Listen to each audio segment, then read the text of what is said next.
नमस्कार।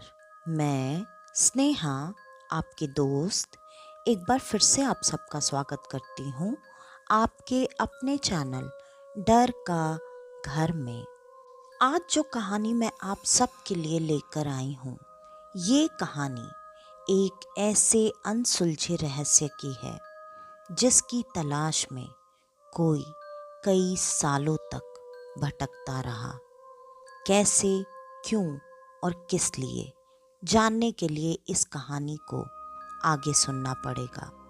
लेकिन हमेशा की तरह मैं आज की कहानी की तरफ आगे बढ़ने से पहले मेरे सारे दोस्तों को दिल से धन्यवाद देना चाहती हूँ। मेरे सारे दोस्त जो कि अपने प्यारे प्यारे कमेंट के माध्यम से मेरी हिम्मत को हमेशा बढ़ाते रहते हैं, ये दिखाकर, ये जताकर कि वो सब मुझसे कितना प्यार करते हैं और उनका बहुत सारा सपोर्ट और प्यार हमेशा मेरे साथ है। उनमें से कुछ खास दोस्तों के नाम हैं अमित जी, नवीन शर्मा जी, रूबी जी, नंद किशोर जी और एक दोस्त जिन्होंने अपना बहुत सारा प्यार और सपोर्ट हमें मॉरिशस से भेजा है, लेकिन उनका नाम मुझे पता नहीं है। मैं आप सारे दोस्तों से ये रिक्वेस्ट करती हूँ कि अगर आप अपना प्यारा प्यारा कमेंट, प्यार और सपोर्ट मुझे देते हैं तो खास करके अपनी उस आईडी का इस्तेमाल किया करें जिससे कि मुझे आपका नाम पता चले, या फिर आप कमेंट के माध्यम से अपना नाम और जगह मुझे बता सकते हैं अगर आपको ठीक लगे तो, क्योंकि मुझे इससे बहुत खुशी मिलती है जानकर कि मेरे कौन से दोस्त ने मुझे इतना सारा सपोर्ट और प्यार किया है, वो भी कहाँ से। तो चलिए बढ़ते हैं अब आज की कहानी की तरफ। आज की कहानी है एक ऐसे लड़के की जिसकी जिंदगी बहुत आम थी, लेकिन उसकी जिंदगी बहुत खास बन गई किसी एक खास के उसके ज़िंदगी में आने के बाद। इस लाइन से मेरे सारे दोस्त ये तो ज़रूर समझ गए होंगे कि ये एक छोटी सी लव स्टोरी होने वाली है, क्योंकि हमारी आम जिंदगी खास तभी बनती है जब उसमें कोई बहुत खास हमारे साथ होता है, हमारे पास होता है और हमारी जिंदगी की हर कमी को पूरा करता है। लेकिन क्या ये भी उसी आम लव स्टोरी की तरह है? जानते हैं आगे की कहानी में। कहानी है ध्रुव की। ध्रुव जो कि एक बहुत ही जाने माने पैसे वाली फैमिली का लड़का था। ध्रुव की जिंदगी में किसी चीज की कोई कमी नहीं थी। वो जब से पैदा हुआ था तब से उसने सिर्फ और सिर्फ अपनी जिंदगी में ऐशो आराम सारी चीजें देखी थी, इसलिए ध्रुव की चाहत इन चीजों की तो बिल्कुल नहीं थी। और उसके परिवार में उसके माता पिता नहीं थे। उसके बचपन में ही उसके माता पिता की मृत्यु हो चुकी थी। ध्रुव को उसकी दादी ने अकेले पाला था। उसकी दादी उससे बहुत बहुत बहुत ज़्यादा प्यार करती थी, क्योंकि ध्रुव उनके खानदान का इकलौता चिराग था और उनके जीने का इकलौता सहारा। लेकिन ध्रुव की दादी एक बहुत बड़ी बिजनेस वुमन थी, जिसके वजह से उन्हें हमेशा अपने काम के सिलसिले में कभी यहाँ कभी वहाँ आना जाना पड़ता था, जिसके वजह से वो चाह कर भी ध्रुव को हमेशा वो समय, वो प्यार, वो साथ नहीं दे पाती थीं जो कि वो देना चाहती थीं। उनके लिए ध्रुव बहुत इम्पोर्टेंट था, लेकिन वो इस इम्पोर्टेंस को पूरी तरह से ध्रुव को शायद दिखा नहीं पाती थीं। एक बार ऐसे ही ध्रुव अब 18 साल का हो चुका था और ध्रुव का आज बर्थडे था। उसकी दादी ने उसके लिए एक बहुत बड़ा सरप्राइज प्लान किया था और उन्होंने ध्रुव के लिए काफ़ी खोजबीन और ढूंढने के बाद एक जगह ढूंढी थी, एक घर, वहाँ का सबसे आलीशान घर। और उन्होंने उस घर को एक नज़र में ही पसंद कर लिया। डील भी काफ़ी अच्छी मिली। वैसे भी उसकी दादी बिजनेस वूमेन थी, उन्हें इन चीज़ों की समझ बहुत अच्छे से थी, जिसकी वजह से उन्होंने ये सौदा काफ़ी सस्ते में कर लिया। लेकिन उन्हें ये बात शायद पता नहीं थी कि कई बार सस्ते का सौदा काफ़ी महंगा पड़ जाता है। और उन्होंने ध्रुव को अपने साथ लाकर वो घर, वो बंगला दिखाया। ध्रुव भी उस घर को, उस बंगले को देखकर काफ़ी खुश हुआ। ध्रुव काफ़ी एक्साइटेड था। ध्रुव को हमेशा से ऐसी एक जगह चाहिए थी जिस जगह वो अपने फार्म हाउस की तरह इस्तेमाल करके अपने दोस्तों के साथ पार्टी कर सके और टाइम बिता सके। ध्रुव उस जगह को देखकर काफ़ी एक्साइटेड था और उनकी गाड़ी उस बंगले के बाहर ही अभी खड़ी थी। उस बंगले में हर चीज़ काफ़ी अच्छे तरीके से, मॉडर्न तरीके से बनाया हुआ था। गेट भी ऐसा था जो कि रिमोट से खुलने वाला था। और ध्रुव और उसकी दादी दोनों वहीं गेट पर इंतज़ार कर रहे थे। मैनेजर ने रिमोट का बटन दबाया, लेकिन कुछ नहीं हो रहा था। और उसके बाद जब वो 3-4 बार उस बटन को प्रेस करके थक गया, तब आखिरकार वो नीचे उतरा और उसने हाथ से ही गेट को ओपन करने की कोशिश की। लेकिन उसके हाथ लगाने से पहले ही वो गेट अपने आप चरमराहट की आवाज़ के साथ खुल गया। गेट काफ़ी पुराना था, जिसके वजह से ऐसी आवाज़ होना स्वाभाविक थी। किसी ने इस बात पर ज़्यादा ध्यान भी नहीं दिया, क्योंकि गेट काफ़ी पुराना होने की वजह से हो सकता है सिस्टम में कुछ खराबी आ गई हो। बाद में इस चीज़ को चेक करके फिक्स करवाने की बात बोलकर गाड़ी तेजी से बंगले के अंदर घुस गई।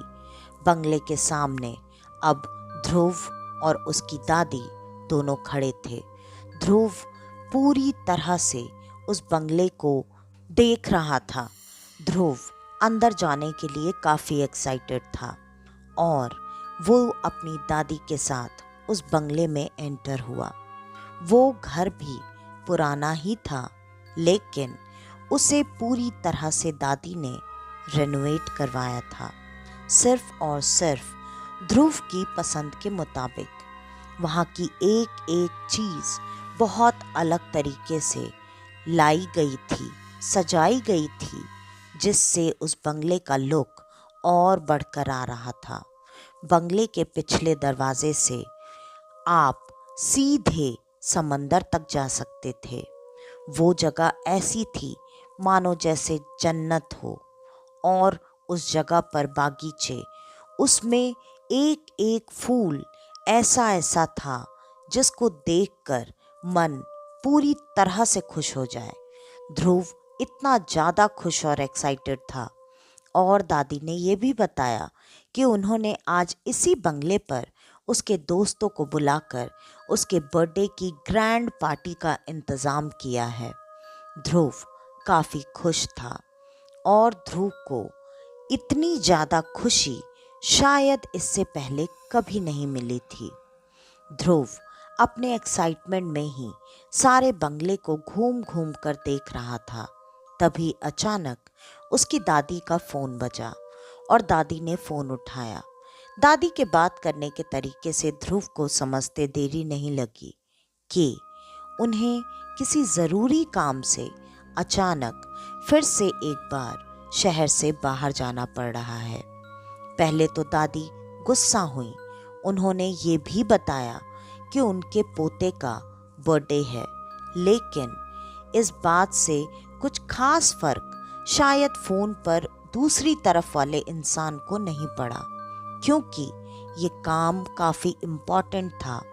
दादी ने भी मना नहीं किया। उन्होंने ये कहकर फ़ोन रख दिया कि वो थोड़ी देर में निकल रही हैं। दादी वहाँ से निकल गई और मैनेजर को ये बोल कर निकली कि ध्रुव के मन के मुताबिक सारी चीज़ें होनी चाहिए, और वो इतना कहकर वहाँ से चली गई। अब उस बंगलों में पहले से ही नौकरों का इंतज़ाम कर रखा गया था, लेकिन किसी कारण से जो कुक था वो वहाँ नहीं आ पाया। शाम के पार्टी के अरेंजमेंट के लिए कुक तो चाहिए ही था।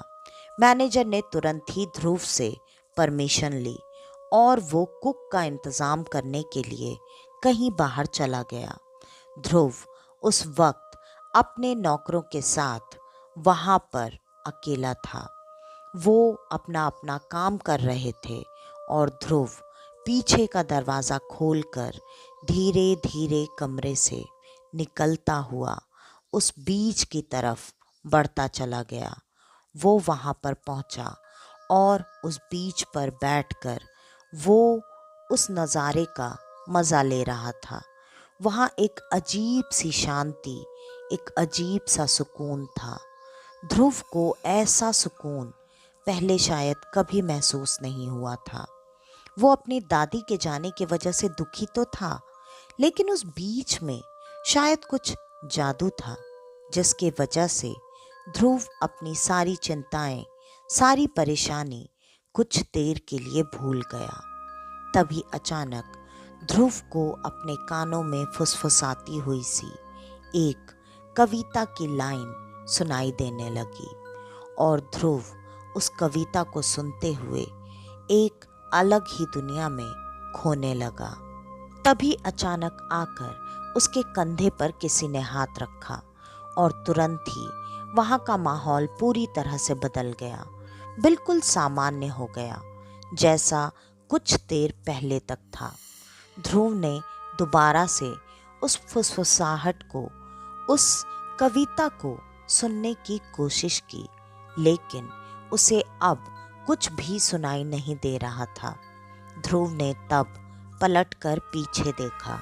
पीछे उनका मैनेजर खड़ा था और वो अपने साथ एक आदमी को लेकर आया था।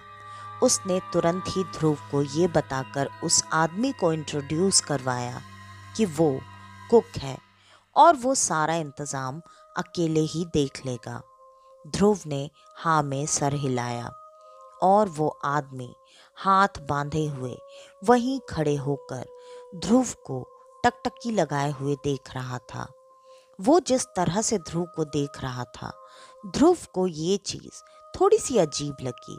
उसने तुरंत कहा, क्यों, क्या हुआ? आप आज शाम का इंतज़ाम नहीं कर सकते?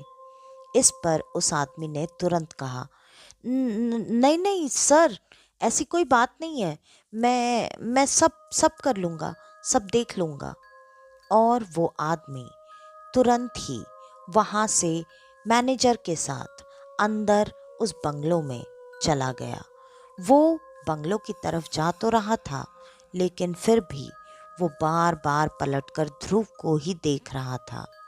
ध्रुव इस चीज़ को नोटिस कर रहा था, लेकिन ध्रुव ने ज़्यादा कुछ ध्यान नहीं दिया और वो भी चुपचाप उठकर उनके साथ ही अंदर बंगलों में आने लगा।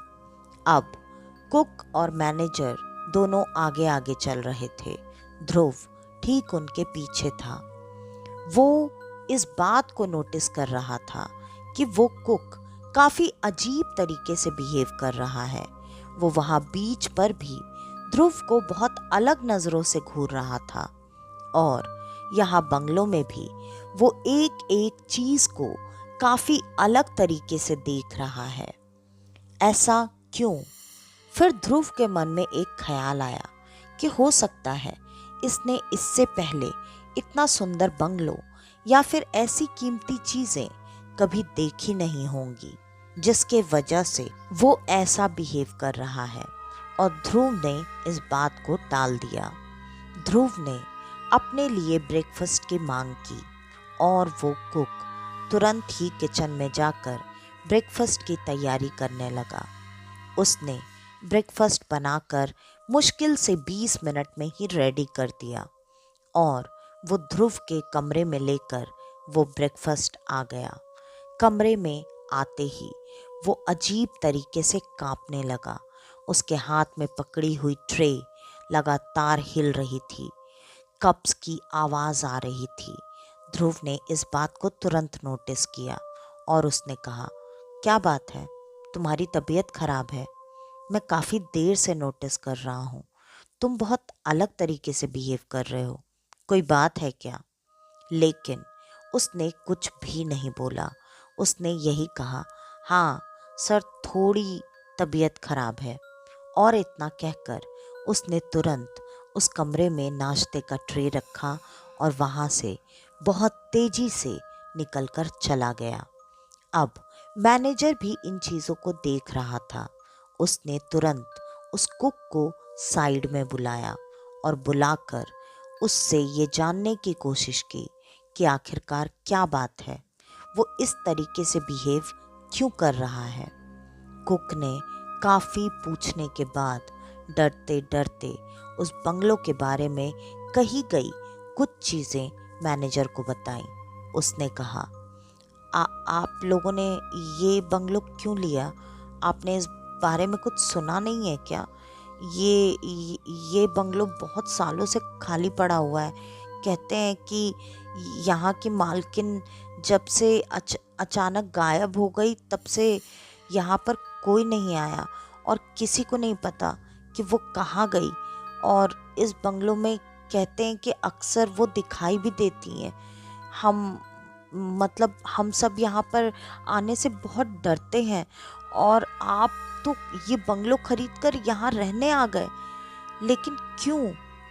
ये बात सुनकर मैनेजर ने तुरंत ही उसे चुप रहने का इशारा किया और कहा, चुप रहो, ये सारी बातें हम सबको पता है, लेकिन ध्रुव बाबा को ये बातें पता नहीं चलनी चाहिए।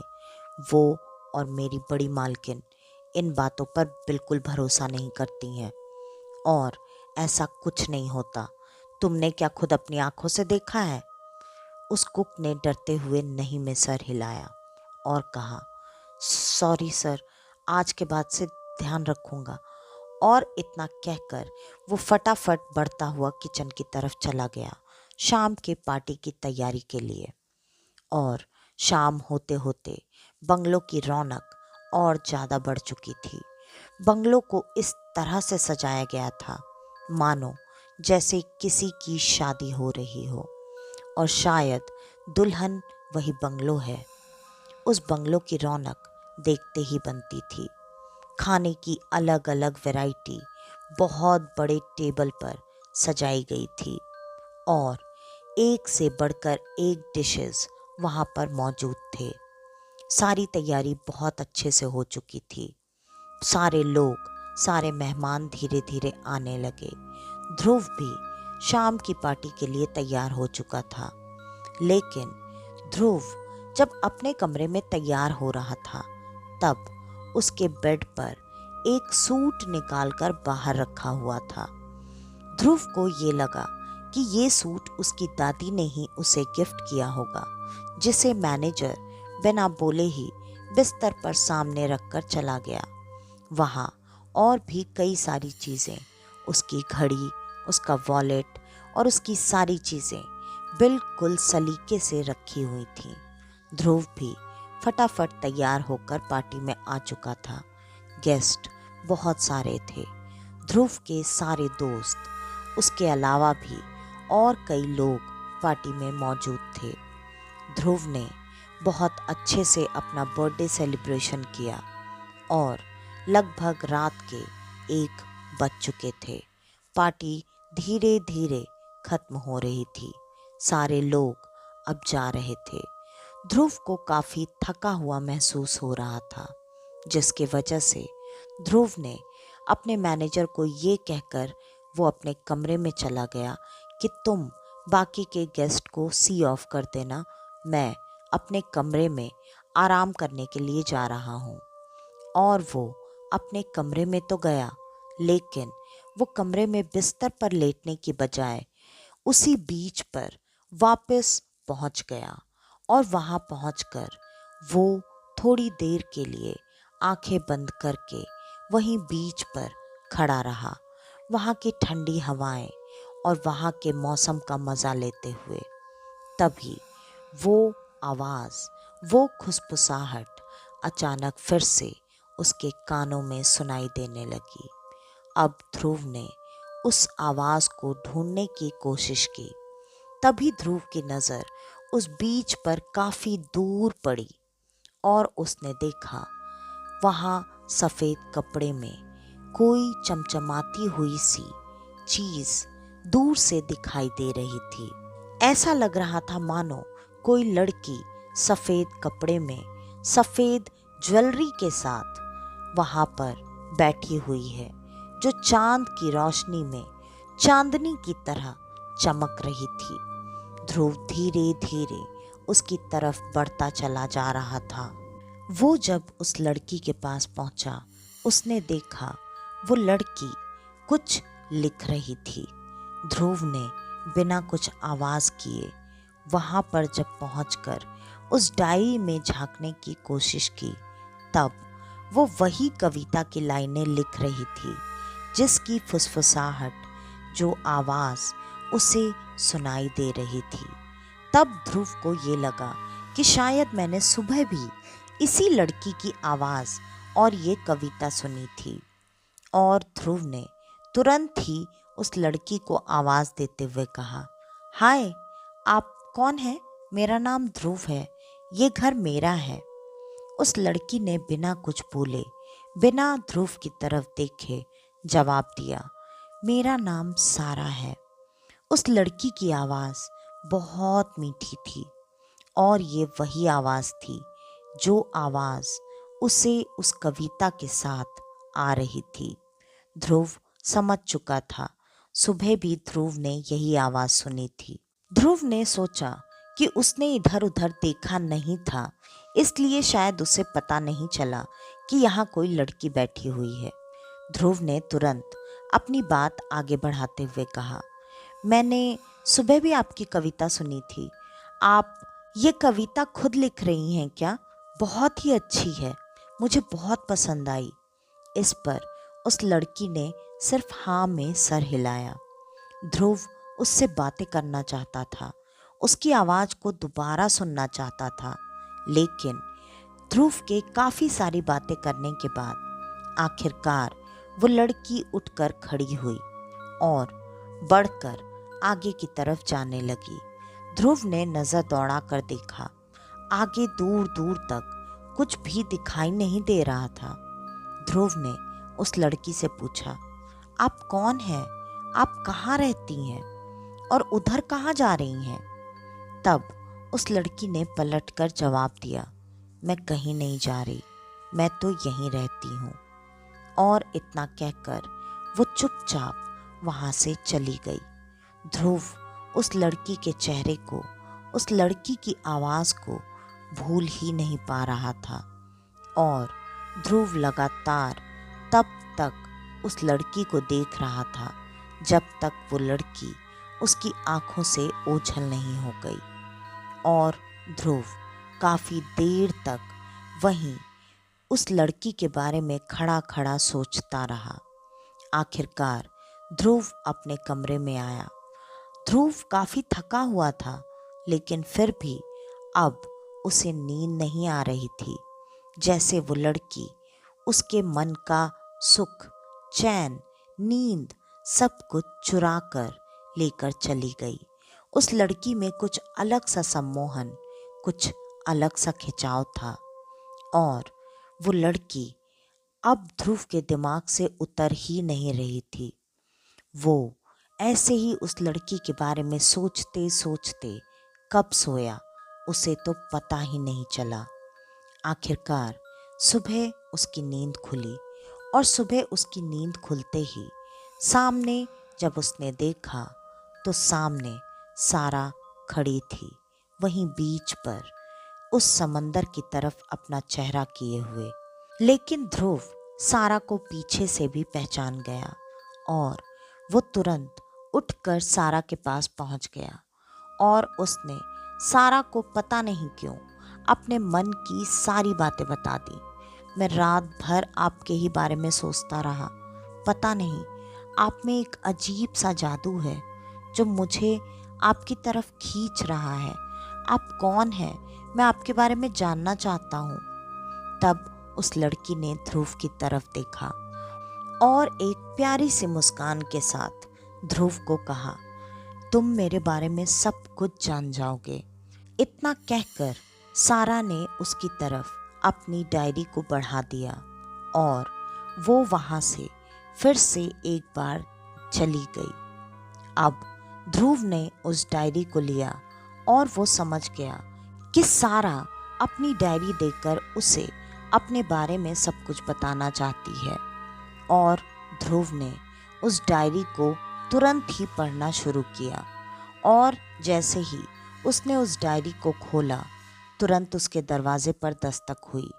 वहाँ पर कुक ब्रेकफास्ट लेकर खड़ा था और कुक ने तुरंत ही उसके सामने ब्रेकफास्ट रखा और ब्रेकफास्ट रखते वक्त उसने जब उस डायरी को देखा, तब एक बार फिर से वो वहाँ पर उस डायरी को देखता ही रह गया और वो वहाँ से तुरंत बिना कुछ कहे अजीब से एक्सप्रेशन के साथ भाग गया। ये चीज़ ध्रुव को अजीब लगी, लेकिन इतनी भी अजीब नहीं, क्योंकि वो कल से ये बात नोटिस कर रहा था कि वो कुक थोड़ा सा अजीब है। और ध्रुव ने ध्यान नहीं दिया। वो अपनी कॉफ़ी को पीते पीते उस डायरी को पढ़ रहा था। उस डायरी में सारा के बारे में सब कुछ लिखा हुआ था। सारा अपनी माँ की इकलौती बेटी थी। उसके पिता नहीं थे और उसकी माँ और वो दोनों एक साथ एक घर में रहा करते थे। लेकिन जैसे जैसे सारा बड़ी हो रही थी, उसकी माँ की तबीयत काफ़ी खराब रहने लगी। पैसों की कोई कमी नहीं थी, जिसके वजह से धीरे धीरे उसकी माँ के इलाज करवाने के बावजूद भी उसकी माँ की हालत बिगड़ती चली गई। और आखिरकार जब सारा 16 साल की हुई, तब उसकी माँ ने भी उसका साथ छोड़ दिया। सारा अपने घर में बिल्कुल अकेली रह गई। रिश्तेदारों के नाम पर सिर्फ ऐसे लोग थे जो कि सारा को पूरी तरह से बर्बाद करना चाहते थे, उसके पैसे हड़पना चाहते थे। इस वजह से सारा और उसकी माँ ने ही पहले से उन लोगों से दूरी बनाकर रखी थी। लेकिन अब क्योंकि सारा अकेली थी, उसके सारे रिश्तेदार अब बारी बारी सारा को बेवकूफ़ बनाने की कोशिश किया करते थे। लेकिन सारा काफ़ी समझदार लड़की थी। उसने अभी भी उन लोगों से दूरी ही बनाए रखी। लेकिन सारा से एक गलती हो गई। सारा एक इंसान से प्यार करने लगी और सारा उस पर इतना ज़्यादा विश्वास करने लगी कि सारा को ये बात समझ में ही नहीं आई कि कई बार प्यार एक ऐसे इंसान से करना जिसके बारे में आप ज़्यादा कुछ नहीं जानते, ये गलत भी साबित हो सकता है। और सारा के साथ भी ऐसा ही कुछ हुआ। उस इंसान ने सारा से शादी करने का वादा किया, लेकिन उसका ये कहना था कि वो शादी करने के पहले अपना कोई काम, अपना कोई बिजनेस जमाना चाहता है, जिसके वजह से उसे एक बहुत बड़े अमाउंट की ज़रूरत है। सारा ने बिल्कुल बेझिझक होकर उसे वो सारे पैसे दिए जितने उसे चाहिए थे, क्योंकि सारा के पास पैसे की कोई कमी नहीं थी। और आखिरकार उस इंसान ने सारा से वो पैसे लिए और उसके बाद भी वो लालच खत्म नहीं हुआ। वैसे भी लालच का कोई अंत नहीं होता है। उसने सारा से शादी करने का वादा किया और धीरे धीरे वो सारा को अपनी बातों में बहलाता फुसलाता रहा। और उसने एक दिन सारा से उसकी पूरी प्रॉपर्टी उसके नाम करने का डिमांड किया, ये बोलकर कि अगर वो प्रॉपर्टी उसके नाम हो जाती है तो सारा के रिश्तेदार उसका कुछ नहीं बिगाड़ पाएंगे। और सारा भी शायद बेवकूफ़ ही थी। उसने वो सारी प्रॉपर्टी बिना सोचे समझे उस आदमी के नाम कर दी और उसके बाद सारा इसी तरह से वहाँ पर बैठी हुई उस बीच पर अपनी कविताएं लिख रही थी और अचानक सारा को ये महसूस हुआ जैसे पीछे से किसी ने उसका गला दबाया है और सारा जब पलटने की और खुद को छुड़ाने की कोशिश कर रही थी तब उसने देखा वहीं पीटर खड़ा था और पीटर ही उसका प्यार था जो आज उसकी जान ले रहा था। सारा ने वैसे ही घुटते आवाज में पीटर से सवाल किया कि क्यों पीटर। पीटर ने हंसते हुए बहुत ही बुरी तरीके से जवाब दिया, क्योंकि मैं इसी के लिए तेरे साथ जुड़ा था, वरना तुझ जैसी लड़की के साथ कौन शादी करेगा।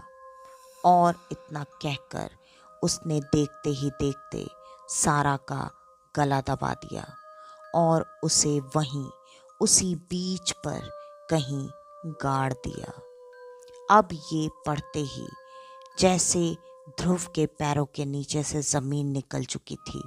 ध्रुव को तो ये विश्वास ही नहीं हो रहा था कि वो जिस लड़की को अपने सामने देख रहा था, जिससे बात कर रहा था, वो मर चुकी है। अब ध्रुव काफी डरा हुआ भी था, लेकिन उसके मन में ये उत्सुकता भी थी कि कहीं ये डायरी गलत तो नहीं, और सारा की अगर ये डायरी है और सारा मर चुकी है तो उसके मौत का ये राज इस डायरी में कैसे लिखा हुआ है। अब उस डायरी को पढ़ने के बाद ध्रुव के मन में डर से ज्यादा सारा से एक बार फिर से मिलने की इच्छा हुई, ये जानने के लिए कि ये डायरी का अंत कितना सच है।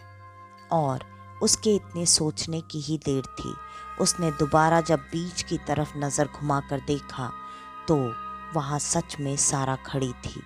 वो तुरंत भागकर सारा के पास पहुंचा और उसने सारा से ये कहा, सारा, अगर ये डायरी तुम्हारी है तो इसमें लिखा हुआ है कि तुम मर चुकी हो। और सारा तुरंत ध्रुव की तरफ भरी आंखों से पलटी और उसने कहा, ये मेरा घर है और तुमने सही पढ़ा, मैं सच में मर चुकी हूँ। लेकिन मुझे जिस इंसान की तलाश थी, जिस प्यार की तलाश थी, वो मुझे कभी नहीं मिला। लेकिन तुम्हें देखकर मुझे ये एहसास हुआ कि सच में अच्छे लोग होते हैं और सच में प्यार जैसी कोई चीज़ दुनिया में शायद होती है। इस वजह से मैंने तुम्हें अपने मौत का राज बताया।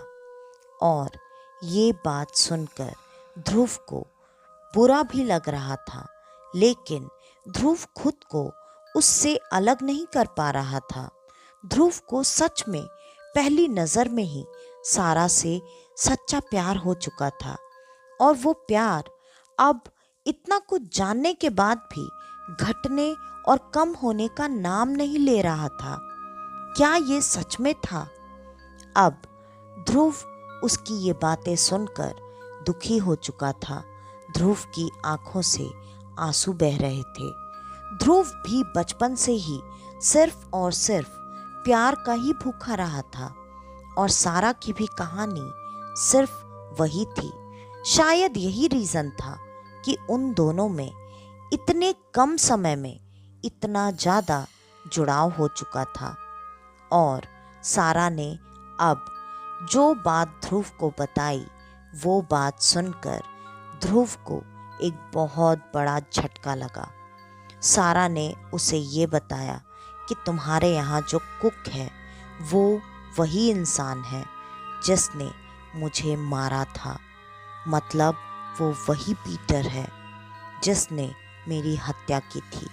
ये बात सुनकर ध्रुव की आंखों में आंसू की जगह अब गुस्सा उतर आया और ध्रुव ने तुरंत कहा, तुम क्या चाहती हो? तुम बताओ मुझे। इस पर सारा ने कहा, मैं अपना बदला चाहती हूँ और मैं चाहती हूँ तुम उसे एक बार इस बीच पर लेकर आओ। इस पर ध्रुव ने तुरंत ही बिना कुछ सोचे समझे वहाँ से पलटकर वो अपने बंगले की तरफ चल पड़ा और वो पीटर को वहाँ किसी बहाने से बुलाने के लिए आ गया। उसने तुरंत ही पीटर से कहा, पीटर, मैं आज वहाँ बीच पर ही बैठकर खाना खाना चाहता हूँ। तुम मेरे लिए सारी चीज़ों का इंतज़ाम वहीं पर करो। पीटर सच में वहाँ पर जाना नहीं चाहता था, लेकिन वो अपने मालिक की बात को कैसे इग्नोर कर सकता था। पीटर डरते डरते वापस से एक बार उस बीच पर पहुँच गया और वो वहाँ उन चीज़ों का इंतज़ाम करने लगा, मतलब टेबल लगाना, चेयर लगाना, खाने की टेबल को सजाना। और थोड़ी ही देर में उसे ये एहसास हुआ उसके पीछे कोई है। उसने जब पलट कर देखा तो वहाँ पर सारा थी। उसने तुरंत ही घुटनों के बल बैठकर सारा से माफ़ी मांगना शुरू किया।